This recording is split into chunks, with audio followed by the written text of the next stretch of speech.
Video ये dissolve oxygen meter है। चलाने का प्रोसीजर कुछ ऐसे है कि इसके साथ आपको दो तरीके के सोल्यूशन बनाने पड़ते हैं।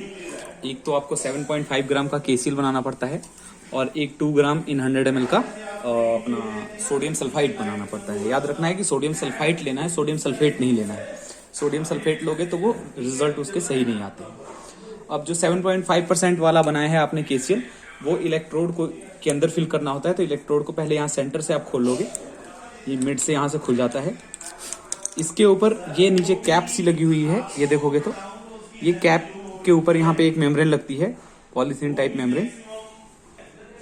ये मेम्ब्रेन कुछ इस तरीके से आपको दी होंगी, 10 मेम्ब्रेन एक्स्ट्रा दे रखी होती हैं, तो और एक लगी भी होगी। तो ये कुछ इस तरीके से आपने इसके ऊपर लगाना है। लगाने के बाद आपने इसमें 7.5% केसीएल इसके अंदर कोई 2 से 5 ml के आसपास फिल कर लेना है। उसके बाद इसको इस तरीके से वापस पैक कर देना है आपने दोबारा। ये पैक करने के बाद जो भी एक्सेस मटेरियल होगा वो बाहर आ जाएगा। तो इसके बाद आप इसको डिस्टिल वाटर से एक बार क्लीन कर दोगे। हमने आउटर सरफेस को क्लीन कर लिया। अब कनेक्शन को एज पर कनेक्टर आपने यहाँ बैक साइड में कनेक्ट कर देना है। ये कनेक्ट कर दिया मैंने। अब यहाँ एक टेम्परेचर सेंसर का, अगर ये टेम्परेचर सेंसर के साथ है तो टेम्परेचर सेंसर यहाँ लगेगा, अगर नहीं है तो टेम्परेचर सेंसर नहीं लगेगा। तो ये हमने सेलेक्ट किया हुआ है।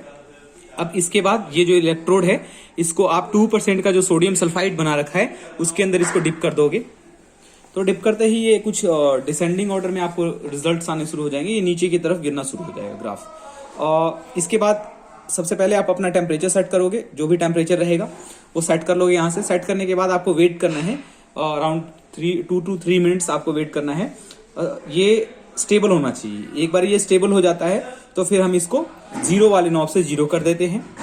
देयर आफ्टर जैसे आप देख रहे हो ये अभी जा रहा है नीचे की तरफ। तो स्टेबल होने के बाद हम कुछ इस तरीके से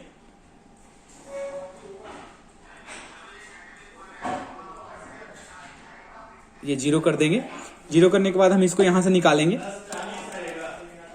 निकालने के बाद हम इसको वॉश करेंगे वापस डिस्टिल वाटर से, और डिस्टिल वाटर में ही डिप करते हैं। वॉश कर लिया है। अब डिस्टिल वाटर से वॉश करने के बाद एक प्योर डिस्टिल वाटर लेते हैं क्लियर, और उसके अंदर डिप कर देंगे। डिप करने के बाद ये जो रीडिंग दिखाएगा, आपको एक मैनुअल के अंदर चार्ट दिया हुआ है कि पर डिग्री सेल्सियस कितना डिसॉल्व ऑक्सीजन होता है डिस्टिल वाटर के अंदर। तो उसके अकॉर्डिंग जितना उसमें लिखा हुआ है उतना आप कैलिब्रेट वाले नॉब से वहां पे सेट कर लोगे।